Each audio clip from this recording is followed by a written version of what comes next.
This is an audio recording of The Secret Garden by Frances Hodgson Burnett, narrated by Right Here Audio. Chapter 12. Mary ran so fast that she was rather out of breath when she reached her room. Her hair was ruffled on her forehead, and her cheeks were bright pink.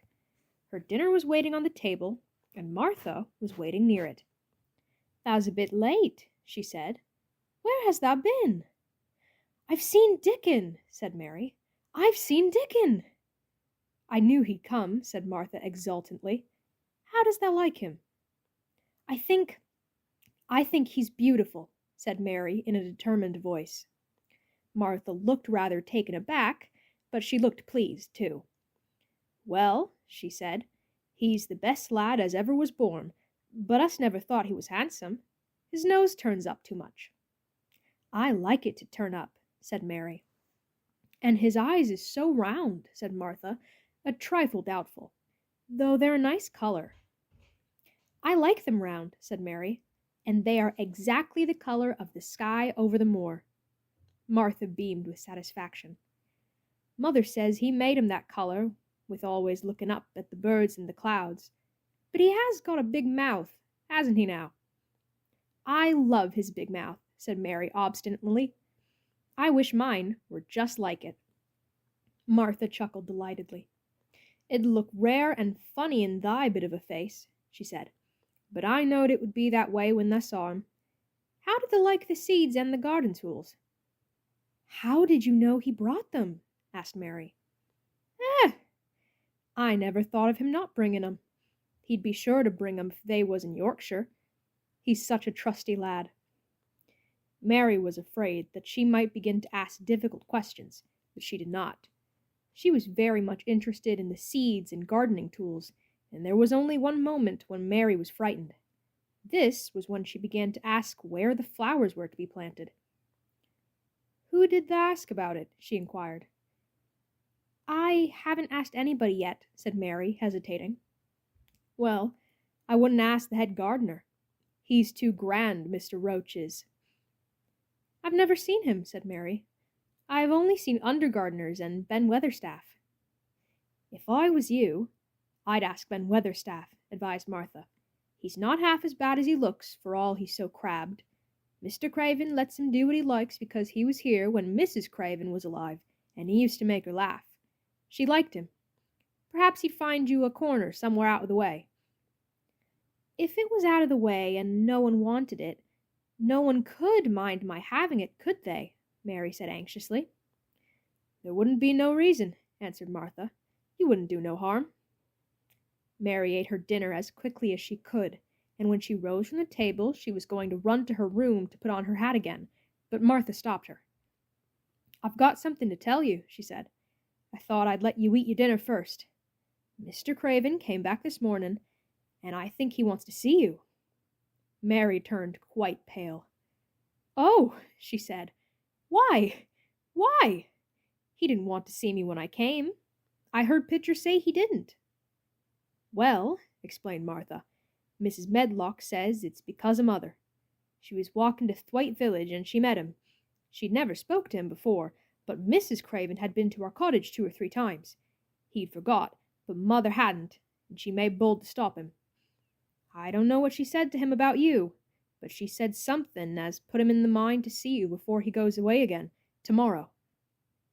"Oh," cried Mary, "is he going away tomorrow? I'm so glad." "He's going for a long time. He mayn't come back till autumn or winter. He's going to travel in foreign places. He's always doing it." "Oh, I'm so glad, said Mary thankfully. If he did not come back until winter, or even autumn, there would be time to watch the secret garden come alive. Even if he found out then and took it away from her, she would have had that much at least. "When do you think he will want to see—" She did not finish the sentence, because the door opened, and Mrs. Medlock walked in. She had on her best black dress and cap, and her collar was fastened with a large brooch with a picture of a man's face on it. It was a colored photograph of Mr. Medlock, who had died years ago, and she always wore it when she dressed up. She looked nervous. and excited. "Your hair's rough," she said quickly. "Go and brush it. Martha, help her to slip on her best dress. Mr. Craven sent me to bring her to him in his study."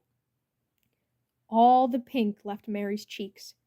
Her heart began to thump, and she felt herself changing into a stiff, plain, silent child again. She did not even answer Mrs. Medlock, but turned and walked into her bedroom, followed by Martha. She said nothing while her dress was changed and her hair brushed, and after she was quite tidy, she followed Mrs. Medlock down the corridors in silence. What was there for her to say? She was obliged to go and see Mr. Craven, and he would not like her, and she would not like him. She knew what he would think of her. She was taken to a part of the house she had not been into before. At last Mrs. Medlock knocked at a door, and when someone said, "Come in," they entered the room together. A man was sitting in an armchair before the fire, and Mrs. Medlock spoke to him. "This is Miss Mary, sir," she said. "You can go and leave her here. I will ring for you when I want you to take her away," said Mr. Craven. When she went out and closed the door, Mary could only stand waiting, a plain little thing, twisting her thin hands together. She could see that the man in the chair was not so much a hunchback as a man with high, rather crooked shoulders, and he had black hair streaked with white. He turned his head over his high shoulders and spoke to her. "Come here," he said. Mary went to him. He was not ugly. His face would have been handsome if it had not been so miserable. He looked as if the sight of her worried and fretted him, and as if he did not know what in the world to do with her. "Are you well?" he asked. "Yes," answered Mary. "Do they take good care of you?" "Yes."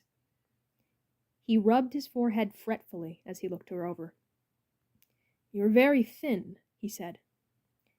"I am getting fatter," Mary answered in what she knew was her stiffest way. What an unhappy face he had! His black eyes seemed as if they scarcely saw her, as if they were seeing something else, and he could hardly keep his thoughts upon her. "I forgot you," he said. "How could I remember you? I intended to send you a governess or a nurse, or someone of that sort, but I forgot." "Please," began Mary, "please—" and then the lump in her throat choked her. "What do you want to say?" he inquired. I am too big for a nurse," said Mary. "And please don't make me have a governess yet." He rubbed his forehead again and stared at her. "That was what the Sowerby woman said," he muttered absent-mindedly. Then Mary gathered a scrap of courage. Is she Martha's mother?" she stammered. "Yes, I think so," he replied. "She knows about children," said Mary. "She has 12. She knows." He seemed to rouse himself. "What do you want to do?" "I want to play out of doors," Mary answered, hoping that her voice did not tremble. "I never liked it in India. It makes me hungry here, and I am getting fatter." He was watching her. "Mrs. Sowerby said it would do you good. Perhaps it will," he said. "She thought you had better get stronger before you had a governess." "It makes me feel strong when I play, and the wind comes over the moor," argued Mary. "Where do you play?" he asked next. "Everywhere," gasped Mary. "Martha's mother sent me a skipping rope. I skip and run, and I look about to see if things are beginning to stick up out of the earth.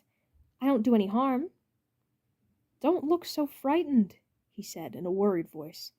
"You cannot do any harm, a child like you. You may do what you like." Mary put her hand up to her throat because she was afraid he might see the excited lump which she felt jump into it. She came a step nearer to him. "May I?" she asked, tremulously. Her anxious little face seemed to worry him more than ever. "Don't look so frightened," he exclaimed. "Of course you may. I am your guardian, though I am a poor one for any child. I cannot give you time or attention. I am too ill, too wretched and distracted, but I wish you to be happy and comfortable. I don't know anything about children, but Mrs. Medlock is to see that you have all you need. I sent for you today because Mr. Sowerby said I ought to see you, Her daughter had talked about you. She thought she needed fresh air and freedom and running about." "She knows all about children," Mary said again in spite of herself. "She ought to," said Mr. Craven.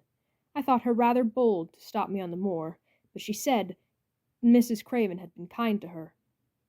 It seemed hard for him to speak his dead wife's name. "She's a respectable woman. Now I've seen you. I think she said sensible things. Play out of doors as much as you like. It's a big place, and you may go where you like and amuse yourself as you like. Is there anything you want?" As if a sudden thought had struck him. "Do you want toys? Books? Dolls?" "Might I," quavered Mary, "might I have a bit of earth?" In her eagerness, she did not realize how queer the words would sound, and that they were not the ones she had meant to say. Mr. Craven looked quite startled. "Earth?" he repeated. "What do you mean?" "To plant seeds in, to make things grow, to see them come alive," Mary faltered. He gazed at her a moment, and then passed his hand quickly over his eyes. "Do you care about gardens so much?" he said slowly. "I didn't know about them in India," said Mary. "I was always ill and tired, and it was too hot. I sometimes made little beds in the sand and stuck flowers in them, but here it is different." Mr. Craven got up and began to walk slowly across the room. "A bit of earth," he said to himself, and Mary thought that somehow she must have reminded him of something. When he stopped and spoke to her, his dark eyes looked almost soft and kind. "You can have as much earth as you want," he said. "You remind me of someone else who loved the earth and things that grow. When you see a bit of earth you want, with something like a smile, take it, child, and make it come alive." "May I take it from anywhere, even if it's not wanted?" "Anywhere," he answered. "There, you must go now. I am tired." He touched the bell to call Mrs. Medlock. "Goodbye. I shall be away all summer." Mrs. Medlock came so quickly that Mary thought she must have been waiting in the corridor. "Mrs. Medlock," Mr. Craven said to her, "now I have seen the child, I understand what Mrs. Sowerby meant. She must be less delicate before she begins lessons. Give her simple, healthy food. Let her run wild in the garden.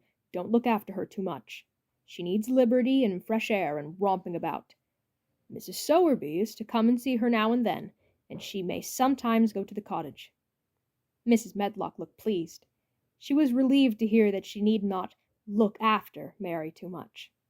She had felt her a tiresome charge, and had indeed seen as little of her as she dared. In addition to this, she was fond of Martha's mother. "Thank you, sir," she said. "Susan Sowerby and me went to school together, and she's as sensible and good-hearted a woman as you'd find in a day's walk. I never had any children myself, and she's had 12, and there never was healthier or better ones. Miss Mary can get no harm from them. I'd always take Susan Sowerby's advice about children myself. She's what you might call healthy-minded, if you understand me." "I understand," Mr. Craven answered. "Take Miss Mary away now, and send a picture to me."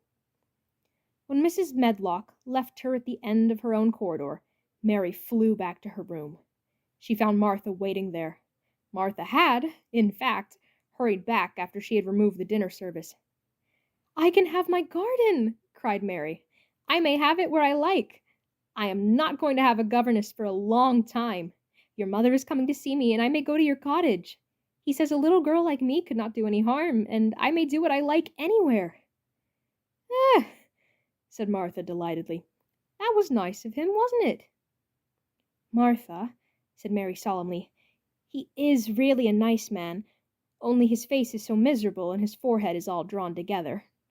She ran as quickly as she could to the garden. She had been away so much longer than she thought she should, and she knew Dickon would have to set out early on his 5-mile walk. When she slipped through the door under the ivy, she saw he was not working where she had left him. The gardening tools were laid together under a tree. She ran to them, looking all round the place, but there was no Dickon to be seen. He had gone away, and the secret garden was empty, except for the robin, who had just flown across the wall and sat on a standard rosebush watching her. "He's gone," she said woefully. "Oh, was he... Was he only a wood fairy? Something white fastened to the standard rosebush caught her eye. It was a piece of paper. In fact, it was a piece of the letter she had printed for Martha to send to Dickon. It was fastened on the bush with a long thorn, and in a minute she knew Dickon had left it there. There were some roughly printed letters on it, and a sort of picture. At first she could not tell what it was. Then she saw it was meant for a nest with a bird sitting on it. Underneath were the printed letters, and they said, "I will come back.